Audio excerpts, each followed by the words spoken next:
Got very personal, though, didn't it? Well, I think it often is. I mean, they were very personal about us. She was very personal about Conservatives in her budget speech, but she also uses her person as a means of defence.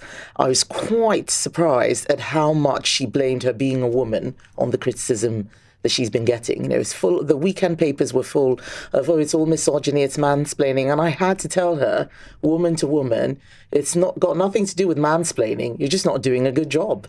But you must have had a bit of mansplaining in your time. You must have understood what she meant by that. I did. Honestly, there are people who maybe can be a bit annoying, but when they're explaining things, but they're both men and women. I've never bought into this, oh, it's a mansplaining thing. And I don't use my gender as a shield for criticism. Some people may think I'm doing a good job. Some people may think I'm doing a bad job. I will disagree with them quite a lot of times. Sometimes they might be right if I've made a mistake. But what I don't do is say, oh, it's because I'm a woman that they're criticizing me, or it's because I'm black, or just using identity as a shield, I think is very dangerous.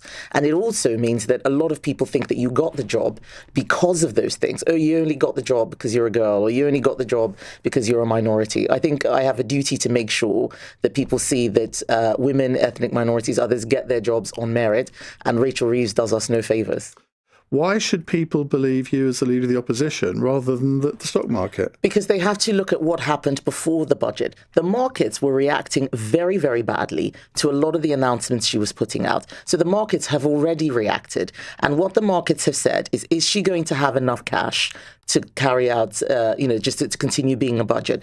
The market is not interested in how much money your household has or how much money my household has. The market is interested in whether the government is going to be able to pay its debt and whether it's going to be taking on more debt, and it's going to keep doing that. But the cash flow is coming from making us all poorer.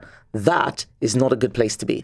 We had reasons for that. Raising taxes, in my view, is a Labour thing. This was a Labour budget. We shouldn't be doing that. There were extraordinary circumstances. I hope we never, ever have to do that again. Let me take you back to something you said at the beginning of that answer. You said, we're looking at everything.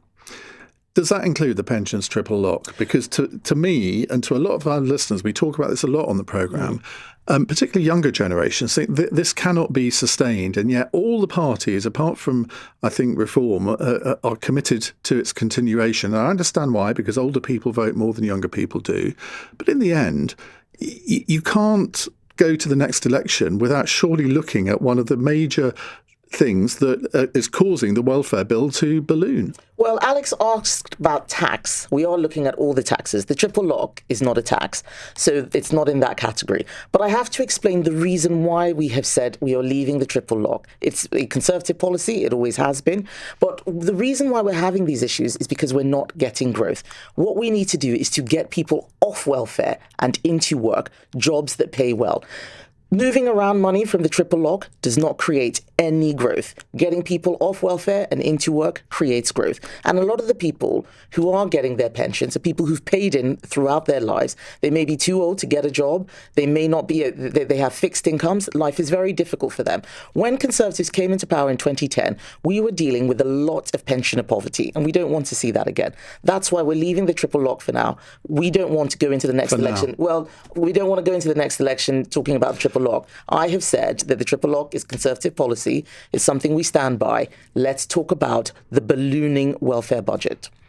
But a lot of people think you can't address that without addressing the triple lock. And I disagree. Well, let me tell you, I have politician after politician who comes into the studio. We talk about the pensions triple lock, Liberal Democrat, Labour Conservative, and then as soon as the red light goes off, they all, well, I say they all, a lot of them say, I do know that we have to deal with this. But we can't say so at the moment. The reason why it is a problem is because we're not having growth. If we were growing at 2%, 3%, no one would even be talking about the triple lock. It is because we have no growth that we're now scrabbling around looking for what else we can slice and dice. We need to stop slicing and dicing and cutting everything and start growing our economy. Let's go to Kirsty in High Wycombe. Hello, Kirsty.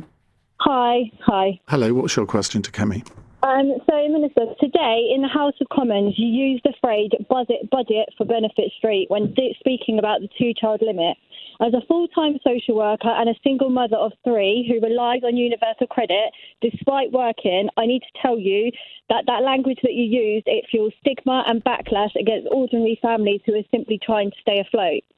The two-child policy directly affects working parents like me, so I will gain around £120 a month from the uplift.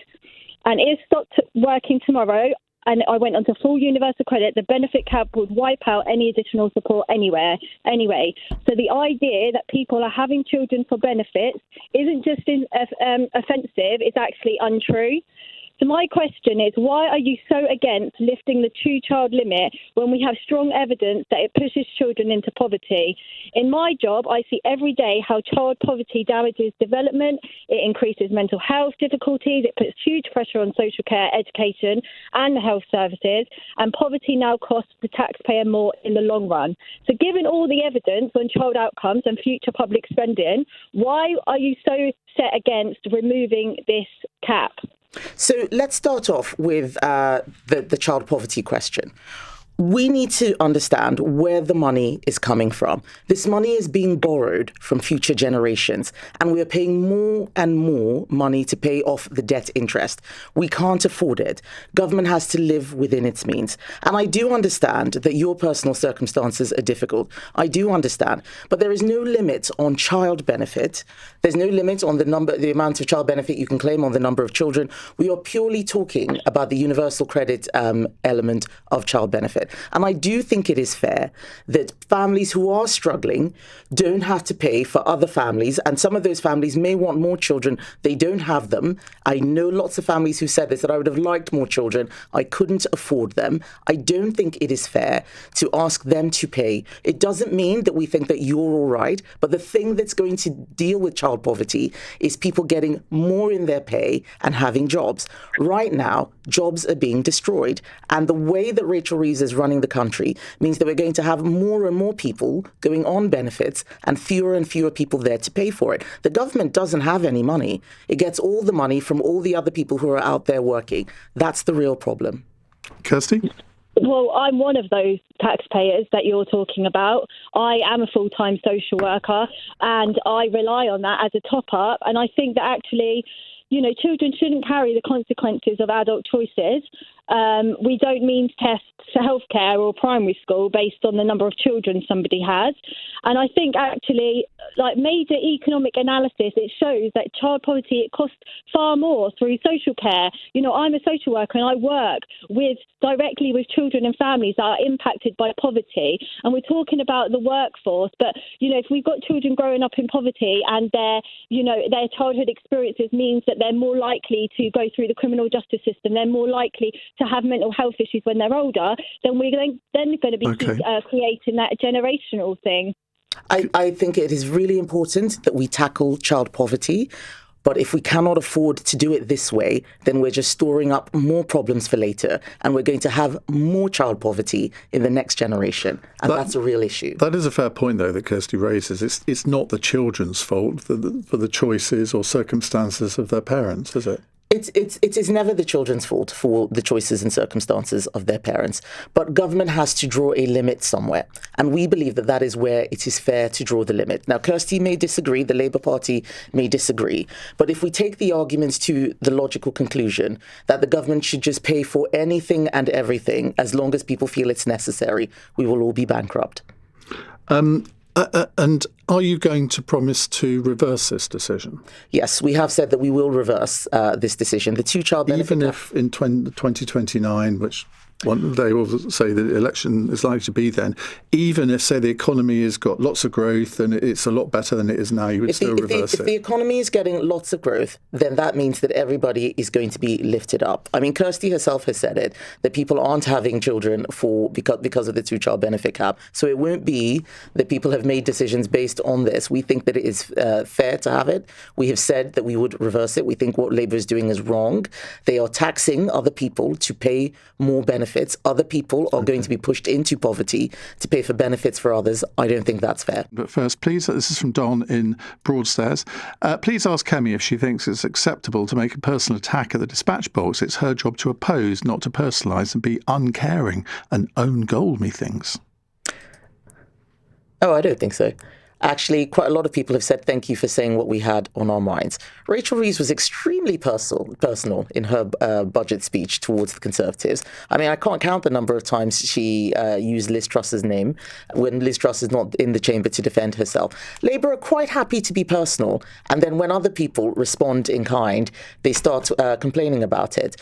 Politics is rough and tumble. You've got to give as good as you get. Rachel Reeves has spent a lot of time complaining about how people are treating her. She needs to start thinking about how she's treating the people of this country who are getting poorer. But you did kind of have a little jab about her tearful episode, didn't you? Was that really? No, I didn't. I didn't say anything about her tearful episode. Oh, you kind I merely of did. said. You certainly implied I said something. I said she sat at the dispatch box as the realization dawned that her backbenchers were going to do to her what she was doing to our economy, and that's right. What we saw with this budget is Rachel Reeves and Keir Starmer trying to bribe their backbenchers so they don't get rid of them. That is terrible. That's our money they're using to save their jobs. That's wrong. When did you find out that the whole budget had been leaked? Because you were presumably in Prime Minister's questions. Well, it's been leaked slowly for the last 3 months. Well, that's true. There was very little that was a surprise. But the OBR analysis, which confirmed a few things, I certainly heard about 10 minutes before Prime Minister's question. So I asked the Prime Minister about it, but he didn't want to answer. Because you could have actually delivered Rachel Reeves' budget for her, couldn't you? But I could have, but I would never have. I would never deliver a budget like that. That was a Labour budget. Do you think that heads should roll at the OBR? Deputy heads will roll. That's what tends to happen. Well, I think we need to get to the bottom of what happened. I mean, these leaks are extraordinary, both from the Treasury and the OBR. You and I were talking in 1947, a chancellor had to resign because they accidentally mentioned something on their way out about what was going to be in the budget.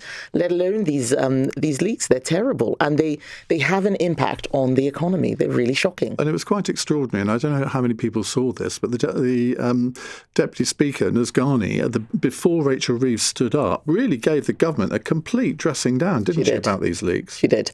And she was right to. Because the other thing that happens is that they diminish Parliament. Because what's supposed to happen is you vote for your MP. Your MP is one of the first people to hear the budget. They can respond in real time, speak on behalf of their constituents. But if they're sending it out there, then they're diminishing the arena where the government is meant to be questioned. And I think that's quite wrong. We now come to the bit of the programme that you always enjoy most, the quickfire. Right. Your best and worst budget policy from today. Best and worst budget policy. So I think all of it was so bad. I don't even know where to start. I mean, what Nick was talking about on pensions, really bad. I think, to be honest, I think freezing the thresholds is the worst thing because she promised not to do that. She said so at the last budget, and now she's done it. I think what she's done on in-person assessments, if she follows through, will be a good thing. I don't know whether she will follow through because Rachel Reeves says a lot of things that don't actually happen. Who are you gunning for in the war between Trump and the BBC? I hope President Trump does not sue the BBC, but BBC needs to do a lot better. Is it fair to dig up Farage's comments from decades ago? I think that if the people who heard those comments think that he would be a problem in government, then they should be looked at.